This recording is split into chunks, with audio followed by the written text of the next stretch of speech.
This is my second long video of the day, so I look a bit unkempt, disheveled and bedraggled. But my faithful Minnie to the rescue with her inimitable coffee. And now I'm going to cause Minnie narcissistic injury by putting her aside and instead reverting to Hervey Cleckley. Hervey Cleckley was a practicing psychiatrist, and in 1942 he had written a groundbreaking book, the best book ever to have been written about psychopaths, still to this very day, in my view. Today's topic is geniuses, gurus, and other madmen, and I want to start with an extensive quote from Cleckley's, it's a mirror image, from Cleckley's The Mask of Sanity. This is the 5th edition, 1968. There's a chapter there called The Erratic Men of Genius.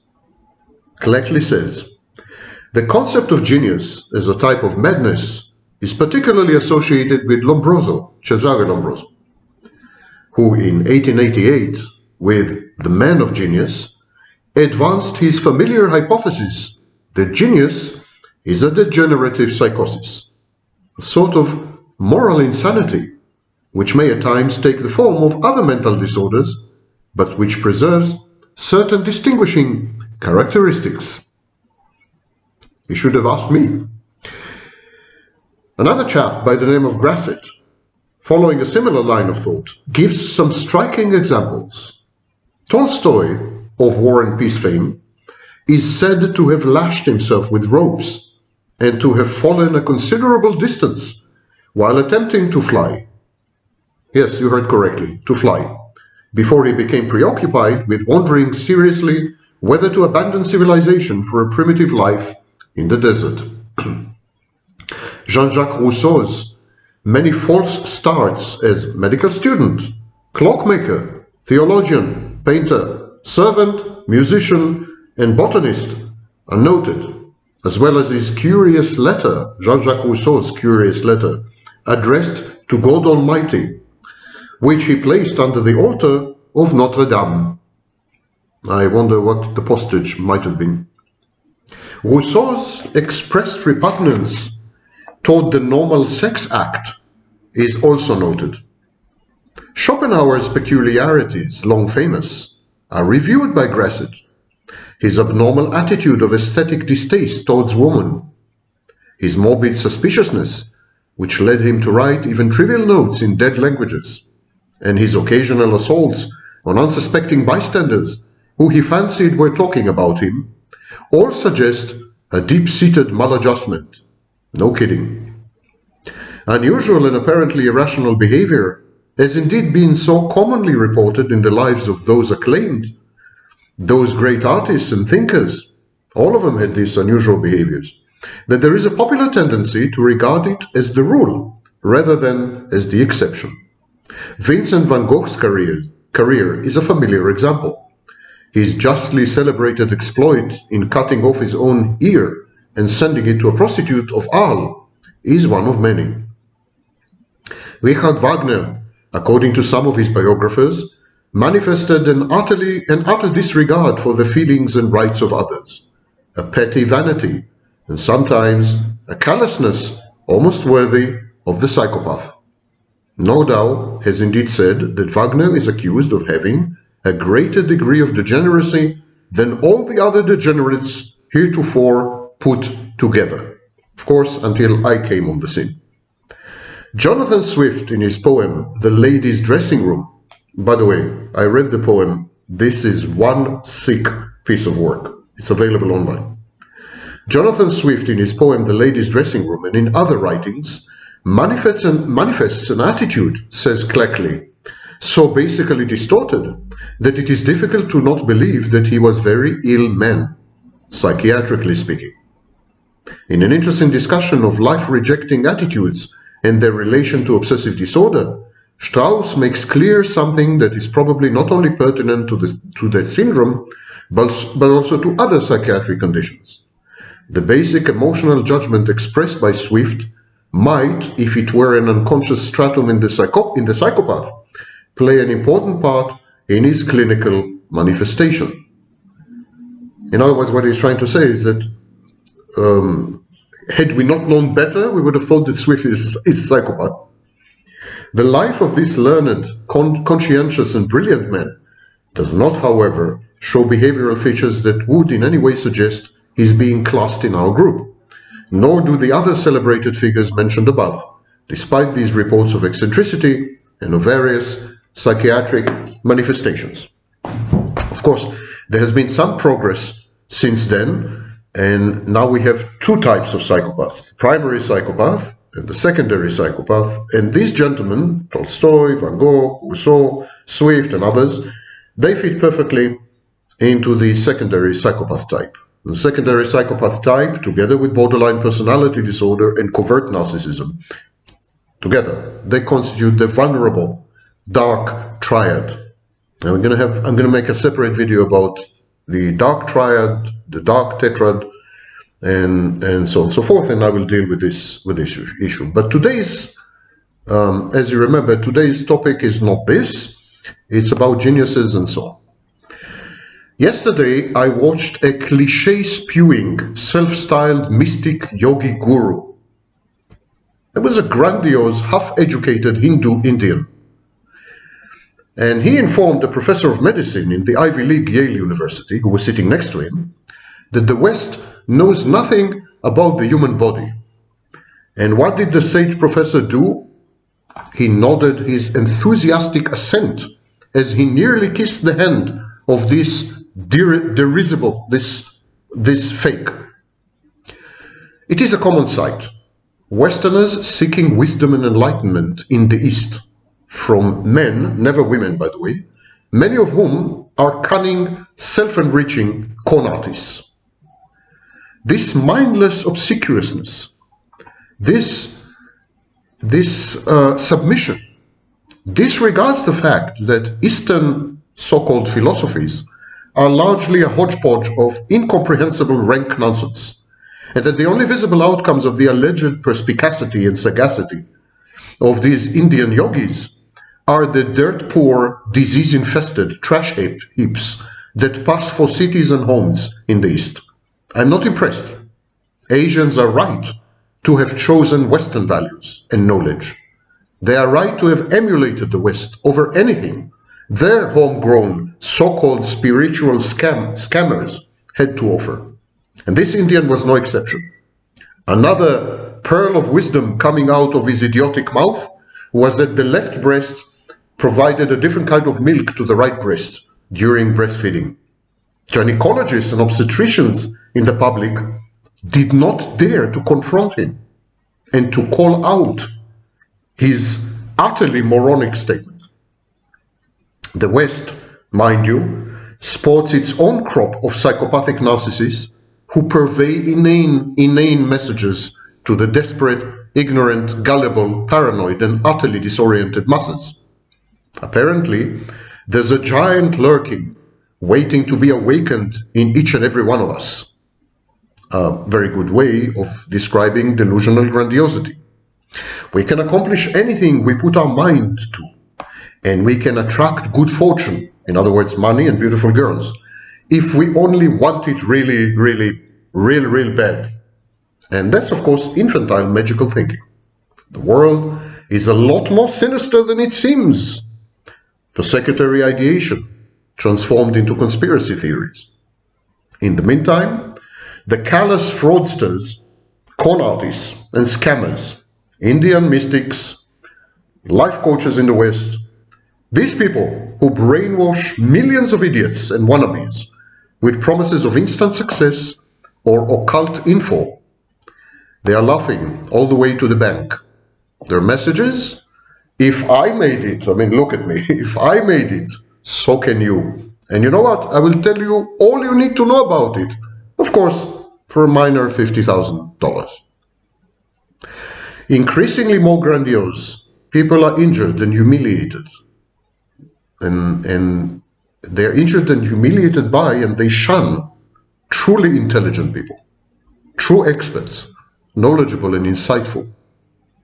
In the presence of real wisdom, and real knowledge and real intelligence today, people feel bad, they feel humiliated, they feel competitive, they are envious, and so they opt for ersatz, fake gold. It is not surprising that the latter, the Western trickster coaches, Western conspiracy theorists, it's not surprising that they often quote the former, the Indian phonies. They are specimen of the same family of lethal intellectual viruses in human form.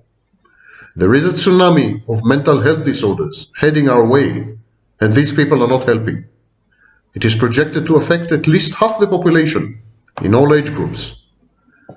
But there are two additional waves inexorably coursing to our already dilapidated shores: irrationality and grandiosity. In an attempt to make sense of a capricious and life-threatening universe, people resort to inane conspiracy theories, to fairy tale or fire and brimstone religions, or to demented or ignorant teachings of con artist self-styled philosophers, public intellectuals, and life coaches, half-educated gurus, psychopathic leaders, and other savory characters in this zoo. At the same time, grandiosity had become the norm. Hypervigilance thrives, and even the most innocuous comments and actions are interpreted as humiliating insults and sadistic criticism. Aggression is cresting, as is a rigid resistance to learning. We know everything. What is there to learn? My truth is as good as your truth. My facts are as good as your facts. The pandemic rendered everyone self-sufficient, and by extension, godlike. Apotheosis follows atomized epiphany. These are not passing fads, unfortunately.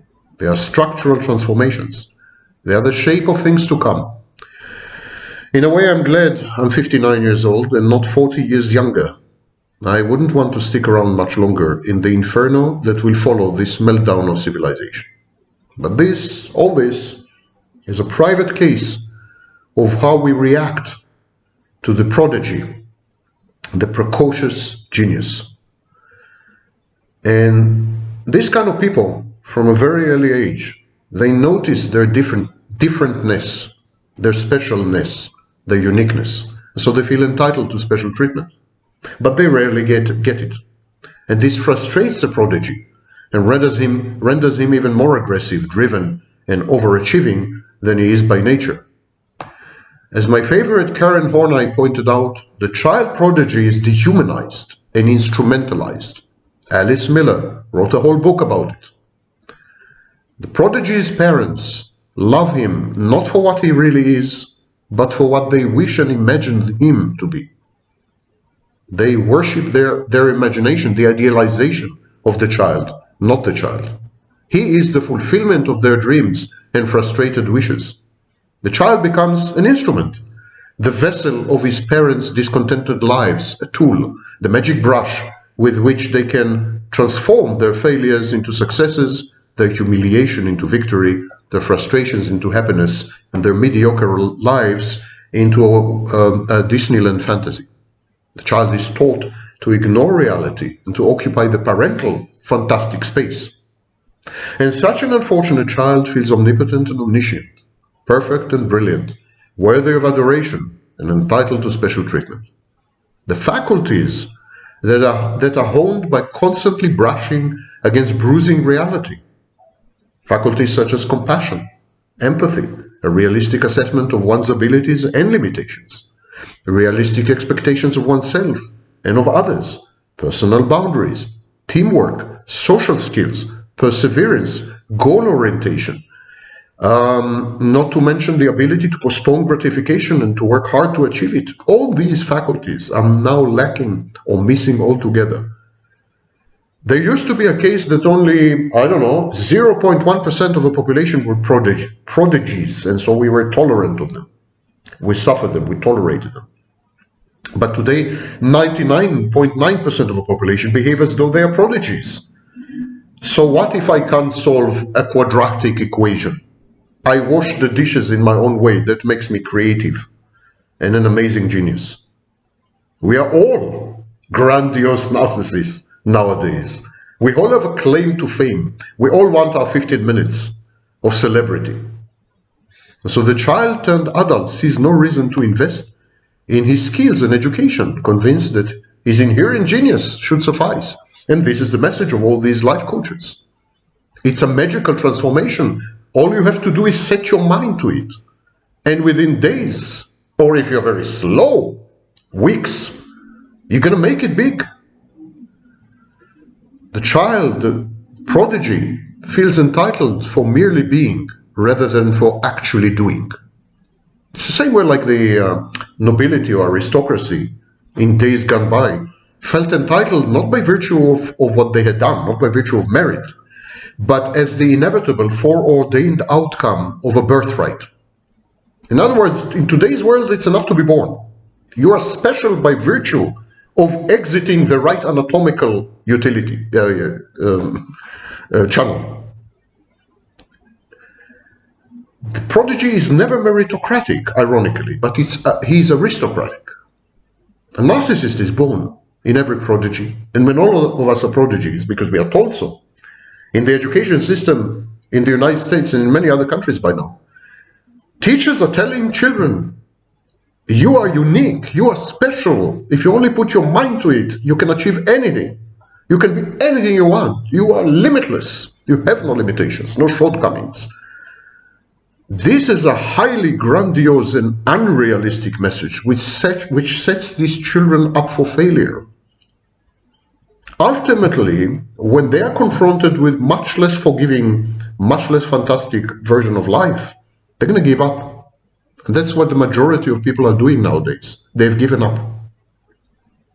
Not all precocious prodigies end up underaccomplished and petulant.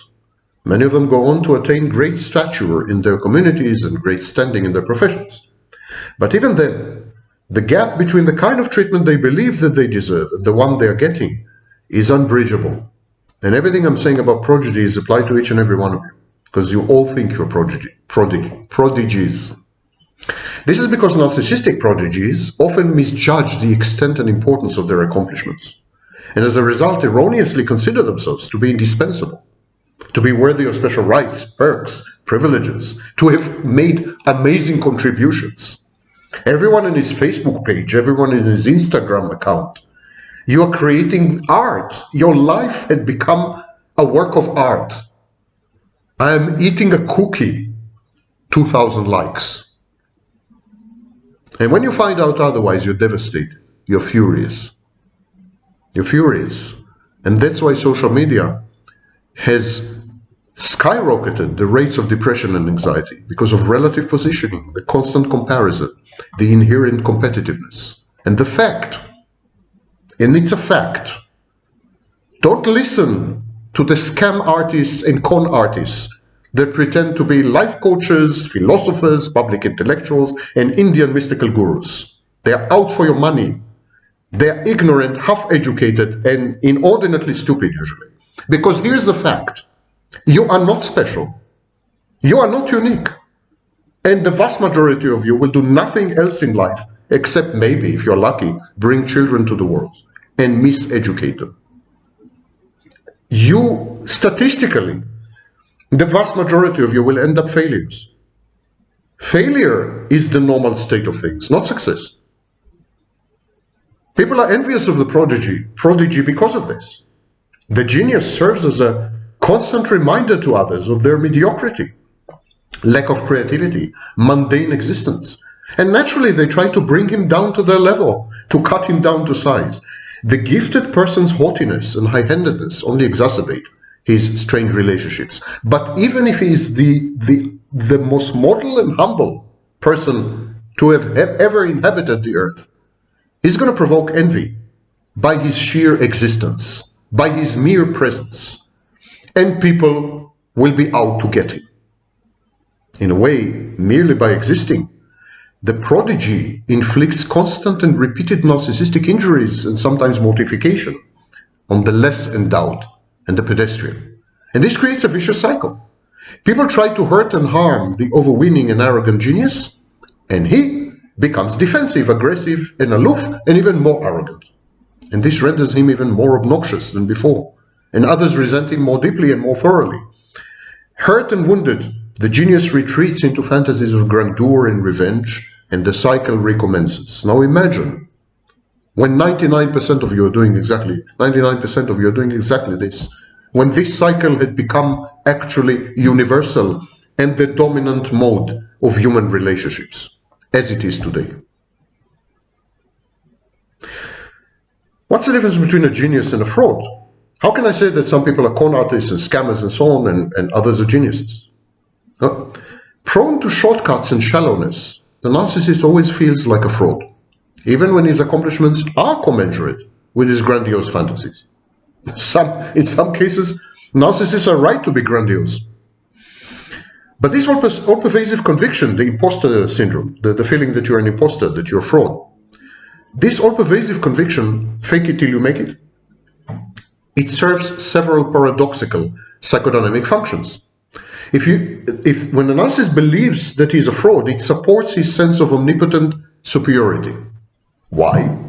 Because look at me, I'm a fraud, and I'm still able to deceive everyone into believing my tall tales.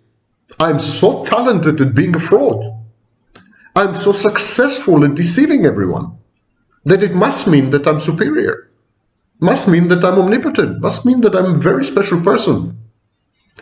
I don't defraud in a way that is immediately exposed, and I'm not mocked or shamed or ridiculed or punished. I pull the wool over people's eyes, and I'm successful with my scams. So his belief that he's a fraudster actually contributes to his grandiosity, and it justifies his profound belief that everyone like him is just pretending to knowledge and to skills that they do not possess. Otherwise, they would have spotted and exposed him long ago. I mean, think about it. If I'm a fraud and you don't spot me, you don't realize that I'm a fraud, then you're a fraud as well. Because had you been genuine and authentic, had you known what you're talking about, you would have immediately seen that I don't know what I'm talking about. That I'm, pulling a fast one on you. But if you don't, then you're like me. It gives the narcissist a license to indulge his intellectual laziness and his emotional absence.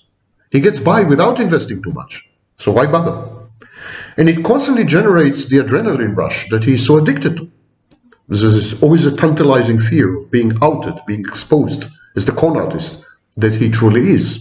And I firmly believe that this is a major driving force in all the psychopaths that all of you are taking as gurus today. All the people who are followed by millions, all, I can think maybe of one exception. I believe they are getting an adrenaline rush from how stupid you are to follow them. I've been asked, how do you define Forbes? I gave an interview to Forbes magazine, and I've been asked, how do you define Prodigy? Well, a Prodigy, Wunderkind in German, it's a young, precocious person whose achievements far exceed the accomplishments typical of his peers and age group. So they are rare. And then Forbes, the journalist, asked me, there seems to be a lot of attention paid to child prodigies. But what happens when these folks mature? Do many of them mature into adult leaders in their fields? What are the biggest challenges facing child prodigies as they age? And I answered that recent studies seem to indicate that prodigies grow up to become narcissistic underachievers. And then the question was, why is it that most child prodigies fall into fields like math, chess, music, rather than, for example, literature? And I answered that fields like literature require maturity and life experience. Prodigies, no matter how gifted, rarely possess the requisite emotional spectrum, an acquaintance with the nuances and subtleties of human relationships, or the accumulated knowledge that comes from first-hand exposure to the ups and downs, the vicissitudes of reality. In contrast, the manipulation of symbols in mathematics, music, or chess does not require anything except the proper neurological hardware and software and access to widely available objective knowledge. In a way, prodigies can be compared to computers. Both excel in symbol manipulation, but they fail to impress in other, more fuzzy undertakings. And remember, everything I'm saying about Prodigy is an allegory. It's a metaphor. You are a prodigy because you've been told this repeatedly over the last 20 or 30 years. Each and every person in today's world believes himself to be outstandingly unique, amazingly creative, the epitome of creation. And so all these dynamics which used to be reserved to precious few are now widespread. They are now the new normal. And I'm quoting Carl Schmitt-Rottluff. I know of no new program, only that art is forever manifesting itself in new forms, since there are forever new personalities. Its essence can never alter, I believe. Perhaps I'm wrong, but speaking for myself, I know that I have no program, only the unaccountable longing to grasp what I see and feel and to find the purest means of expression for it. Oh, the naivete of a lost age. People today don't create art because they want to express themselves. They don't even create art because they want to communicate. They create art because they want to impress. And they want to impress because they need others to tell them how special they are, how amazing, how unprecedented, how moving, how unique. Remember how it's called? Narcissistic supply. Yes, ladies and gentlemen, we have arrived.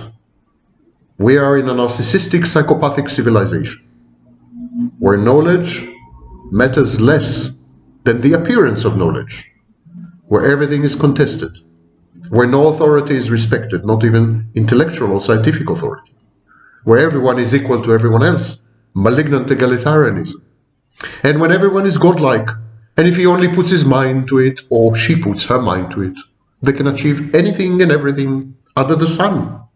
Billions of dollars, thousands of great sexual partners. They can get laid, they can make money, they can become famous, instant celebrities. They can do anything they want. Many of them don't. Many of you don't. But at least you know that you can. How do you know that you can? Because psychopathic, narcissistic gurus, life coaches, mystics, and other scammers told you so. And look at them. If such an inferior sample of humanity can make millions of dollars, can become so famous, and can claim authority, intellectual or spiritual or whatever, then obviously so can you. And you know what? Coming to think of it, you have a point.